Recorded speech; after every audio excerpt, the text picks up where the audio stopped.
A crazy game three. Not a lot of scoring, but a lot of finish to it. We'll talk about this one where the Dallas Stars go up 2-1 right now on Teal Town After Dark.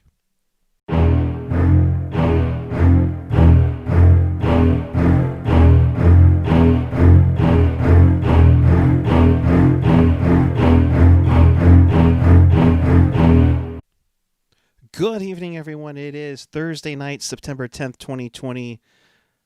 The best game in all of the sports right now. Ha ha! What a night. What a night for sports fans everywhere.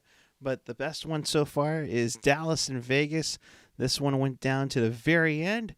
And let's talk about it right now on Teal Town After Dark. This is your live interactive post-game. So if you want to be part of the show, you join us with the fellow hockey fans in our YouTube channel on the page or the app. Follow us on the social, Twitter, Instagram, YouTube, Facebook, SoundCloud, Reddit, and of course our Discord at Tealtown USA. And of course, for more Sharks content, hit us up at tealtownusa.com. Hi everyone, I'm Eric Curra. Good to have you with us on this Thursday night. We thank you for joining us while football's being played. I mean, I don't know. It's not like the game's like a good one right now. Whatever.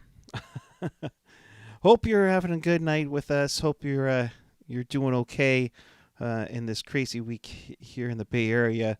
But we're here to recap Game 3 of the Western Conference Final between the Dallas Stars and the Vegas Golden Knights.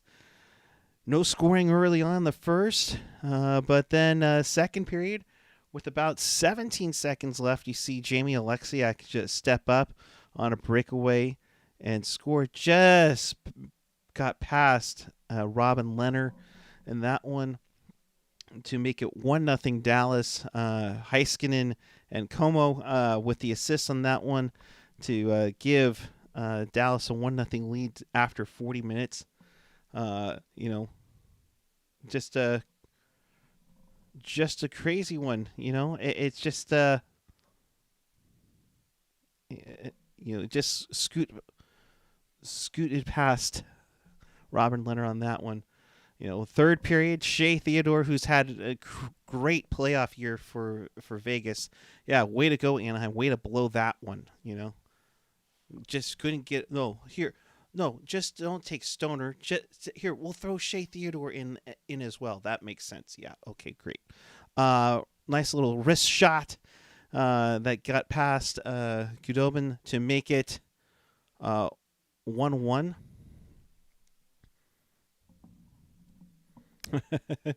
Christopher Hogue, the feeling you are 40s late for the start of OT and you miss it. Yeah, right. Seriously, not even 40 seconds into it, and it just you hate to see it. That's right, but that's what happens, right? So Theodore with the seeing eye shot assist from Mark Stone and Jonathan Marchessault, that little shit. Makes it 1-1, 3:49 into the third on the power play. Then Jamie Benn with it was kind of funny. There were some little tete-a-tete. Puck was just sitting there, and then Hanley picks it up, gets it to Sagan. Sagan feeds Jamie Benn. I thought this one was a fairly weak goal for Robin Lehner, probably his weakest goal in the playoffs, honestly. And that gave the Dallas Stars a 2-1 lead, about 7:35 into the third, and then some controversy. At 12:46, they according to the NHL.com, they're giving the goal to Alex Tuch, his 9th of the playoffs from William Karlsson. But if you look at the replay, and of course we aren't able to show you replays on here, it looked like there was some incidental contact with, I'm not even going to say incidental. I'm going to say there was some contact between Mark Stone and Ton Kudobin Uh, kind of similar to what we've seen in some Sharks and Golden Knight games that where the goal has been taken away. They the Dallas Stars challenged the ruling that it was called a goal. Originally, they were calling it Mark Stone getting a tip or a piece of it to go into the net. They looked at it for a quite considerable time and ruled that it was a goal, and and gave Vegas a 2-2 tie with Dallas, and of course the power play after it because of the failed challenge. You gotta wonder the questionable call, and it was very heavily discussed during the overtime on Hockey Night in Canada on whether or not Elliot Friedman felt that it was not a goal. Bieksa and Berkey thought it was a goal, just because of the incidental contact. That the rule of it was for major contact, and it's I get that they're looking for the heavy goaltender interference, but we've seen a lot of these, and you can ask any Shark fan on what they think goaltender interference gets waved off of, because it's how many goals have we seen that Tommy Wingles got called off because he was either in the crease or was too close to the goaltender? We've seen it a lot. I remember specifically a game, I want to say it was Vegas's first year, where Jonas Donskoy had touched Fleury's skate. Fleury flopped, and sure enough, they called it no goal. You see something like this tonight, and you go back to Game 2 of the Vegas series last year, to where Logan Couture was outside the paint and didn't brush Fleury whatsoever. Fleury flopped there, and they waved it off. So I think it's a little misleading on some of these calls here. Not the best look by the NHL, but at this point, unless there's conclusive evidence to show that it was, gotta say, not fun. Rob, good to hear. Good to hear that you have tested negative for COVID, and I know you've been going through that a little bit, so glad you're doing all right. Glad hockey and football and baseball, I know you're a big sports fan all around, so glad to hear that you're doing okay, bud. Thank you for supporting us as always. So this game was tied at 2-2, but then at the last second, with like just a few seconds left, Sagan steals the puck in midair, catches it, drops it down, feeds it to Pavelski, who feeds it over to Jamie Benn, and Jamie Benn almost won this game in regulation. However, it looks like Leonard might have tweaked something. The trainer came out on the ice at the end of the third period and followed him into the Vegas dressing room for overtime. Not sure if that led to anything 31 seconds in, when Alexander Radulov scores his snapper in the overtime. Will remain to be seen. That is an interesting development that's going to go on. We'll be following it. And Chad, by all means, if you see anything online, feel free to forward it to me. It's not like Vegas doesn't have a quality backup or anything. Let's be real here, folks. So Alexander Radulov gets, well, let's start. It starts up ice with Jamie Benn feeding it up to Joe Pavelski. Pavelski feeds it over to Alexander Radulov and buries it. I mean, off the post and in. And it was a great shot. Usually you see a lot of players, when they're coming down the near side, they'll go for the near post to shoot it. No, Radulov actually went to the far post, which might have fooled Leonard a little bit, beats him off the post and in at 31 seconds.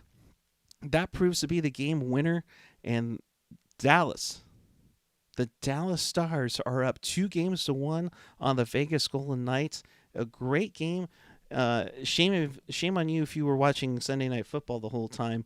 This one, stats, Vegas put up 40 shots on goal. It was one of those nights where they get it. Again, we talked about how I think Vegas only had two penalties last game, and tonight Vegas only took one penalty that caused a power play. Wow. Don't be too obvious, NHL. I mean, come on. So, AJ, of course. AJ, if you want to jump on the Skype, you can join me. Go for it. Skype is open. AJ, I'm surprised Khudobin didn't pick up the net and throw it at someone.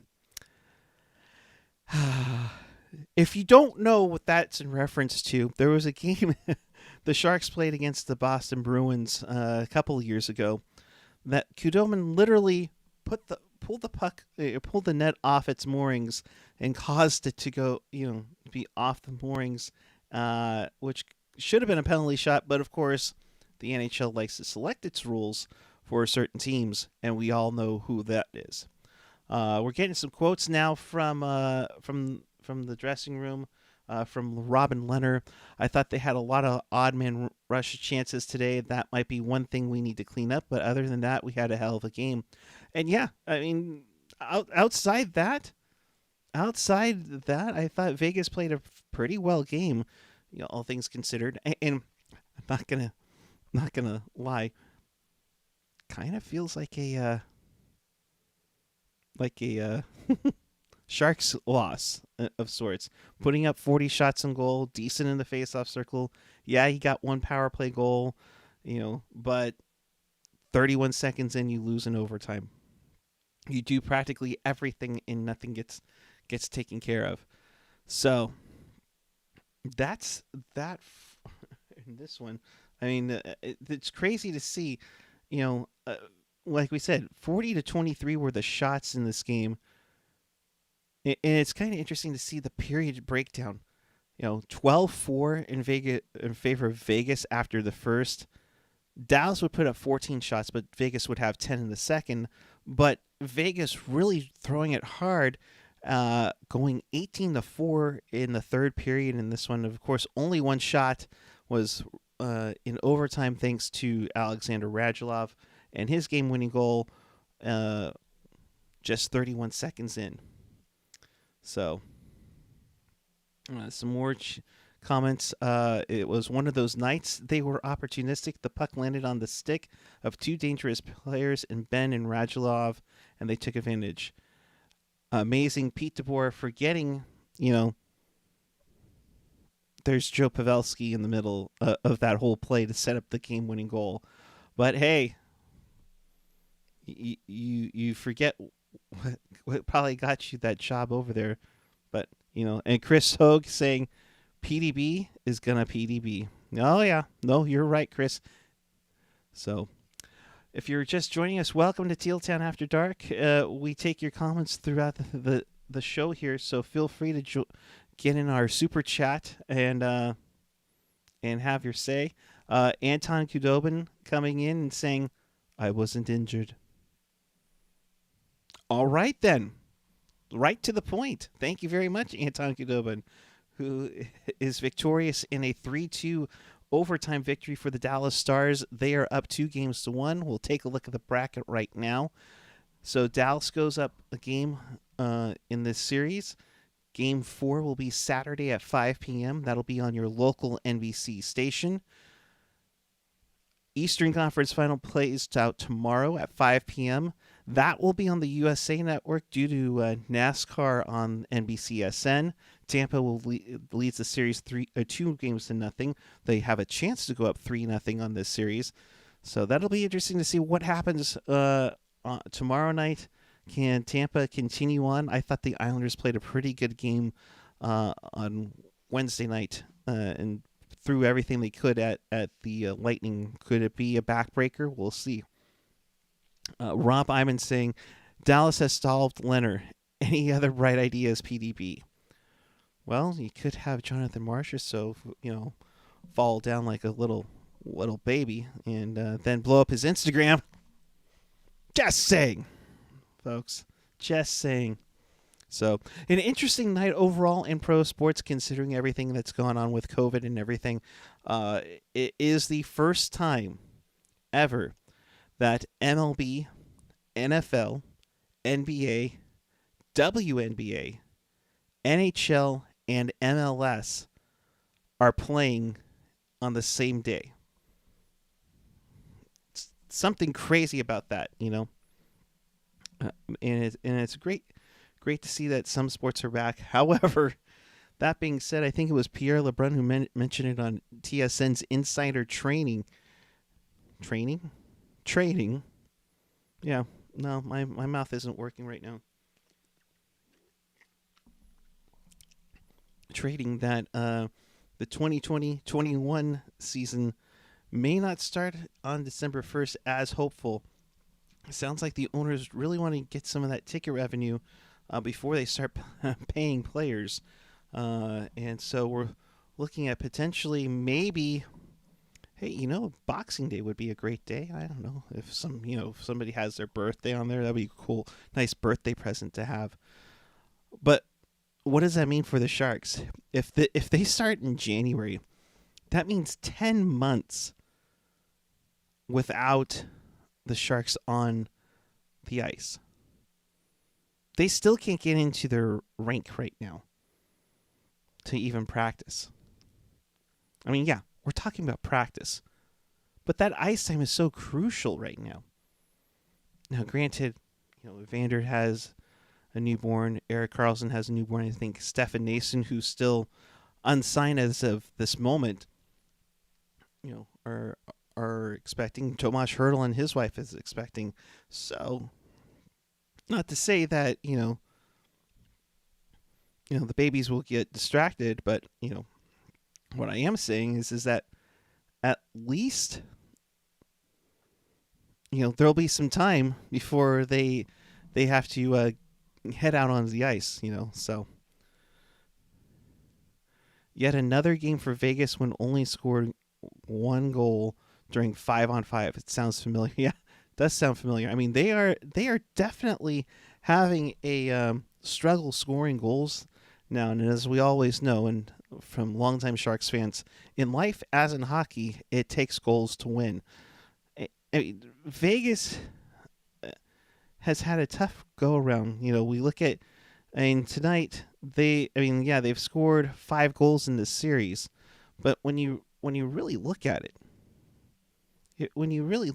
I mean, you have one was 5-on-5. Carlson scored on the power play. Tomas Nosek, a slapper. I mean, you had that the slapper was an empty was 3 goals there. I mean, they had a really tough time getting things going. Of course, Kudobin had the shutout in this one, or in game 1, I should say. Excuse me.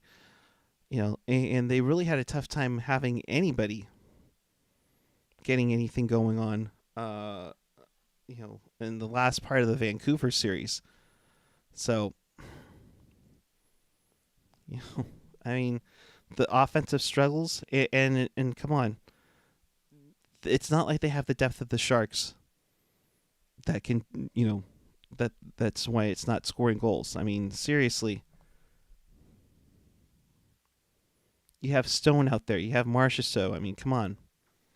Yeah, I mean, Ryan Reeves, 7:15 time on ice, no shifts in the third period. Gee, I wonder why, and definitely no shifts in overtime, that's for sure. I will say this, I will reference the picture that I have for today's show. Yeah, that's pretty nice, huh? Jamie Benn came out like a beast early on in this game, and you definitely have to look at the give a damn factor from him tonight. He gets a goal. He almost won it at the end of regulation. He was throwing the body around, throwing hits, getting into the craziness. After the whistle, you gotta love it for sure. And that's if you're not going to be scoring, which I know Jamie Benn has had a rough time doing, in pretty much in these playoffs for the most part, especially lately. You need to do something, you know. But as for Dallas and our buddy Pavs, you know,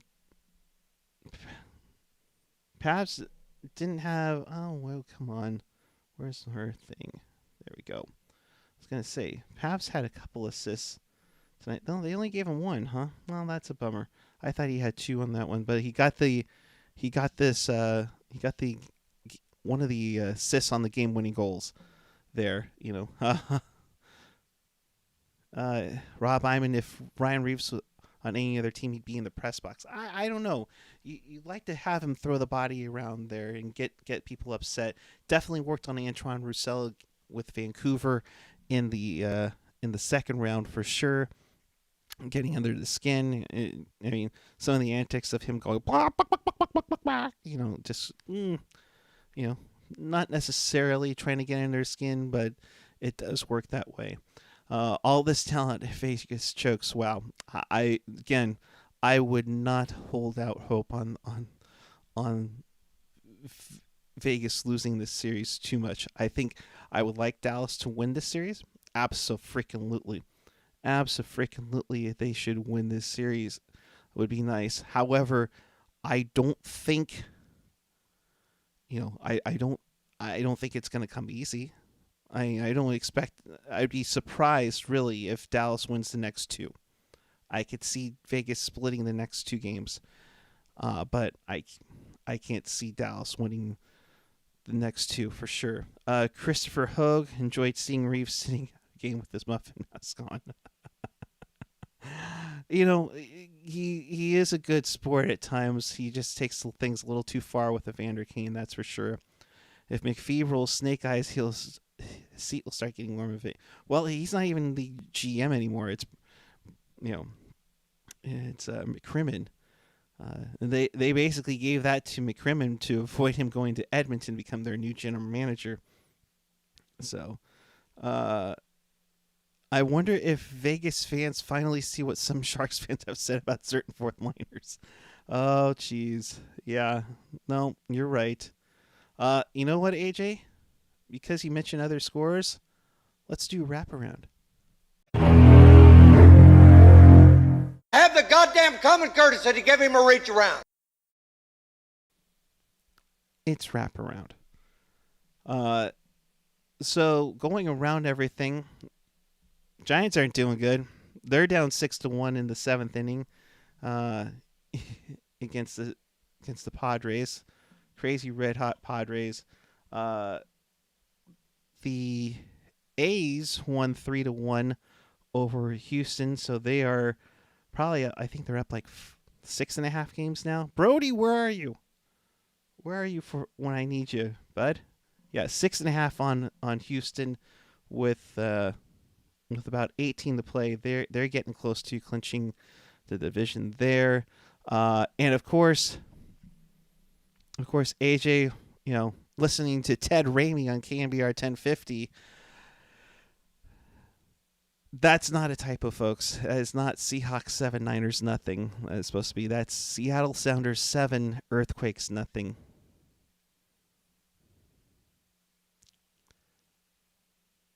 Yikes. So, and there's other football being played, but, that's already on her. I mean, Mom's already turned it to Wheel of Fortune earlier because it was just that crazy that easy of a win for Kansas City. I mean, I think Houston got on the board early, but it was too little too late, 34-20 on that one. But getting back to hockey, because, is it more around the bases than the wraparound? No, come on now. Rick Bowness says he challenged all of his veteran players last night.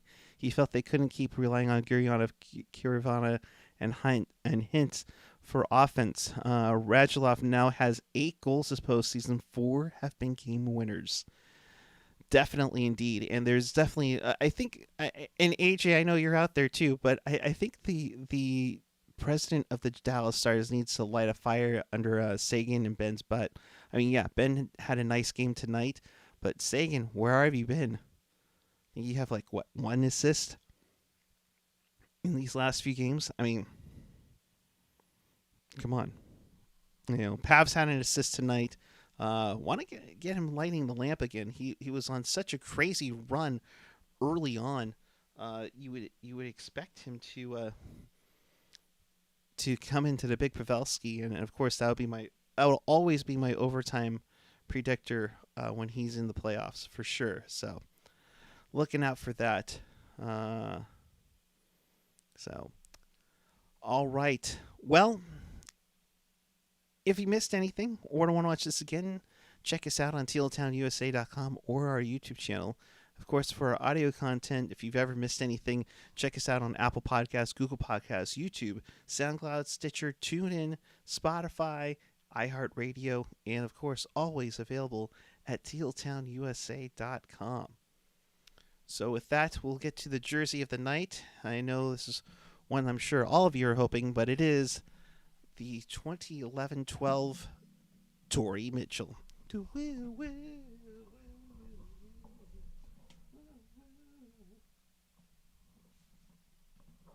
Tory Mitchell. All right. And of course, I have some jerseys that will be up for sale very soon on the eBay, so look out for that. Of course, there are some jerseys that are being ready to sell to AJ, which when that'll happen, I don't know, but AJ, if you are watching, give me some money. All right, with that, we may be back with you tomorrow following Islanders and Lightning Game 3. So be on the lookout for that. Of course, always know when we're going on. Well, here, you do a simple favor. You hit the subscribe button down below. You hit that bell, bling, bling, bling. That'll notify you when we get back on the air at any time.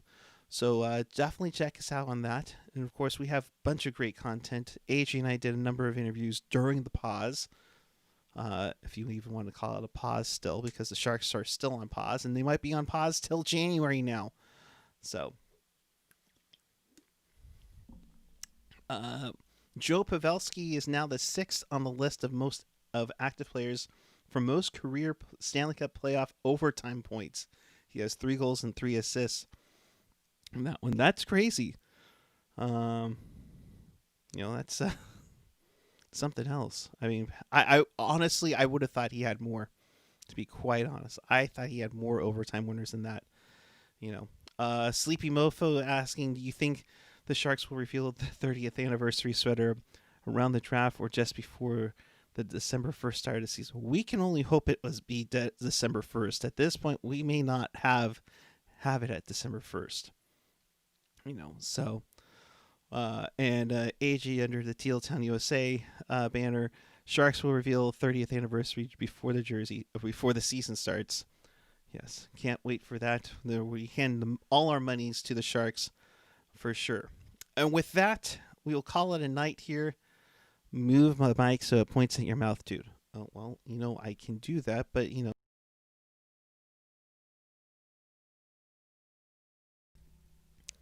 is that better? Now we have a 30-second delay because I won't see. But that will do it for us at this time this evening. I am Eric Curry. You can always follow me on Twitter and the Instagram at PuckGuy14. Maybe I'll start a TikTok. I don't know. We'll see. Blame AG for that one. We'll be back with you possibly tomorrow night. Definitely after Saturday's game with Vegas and Dallas. Islanders and Lightning will start tomorrow at 5 p.m. on the USA Network. Saturday at 5, Vegas and Dallas on your local NBC station. So be on the lookout for that.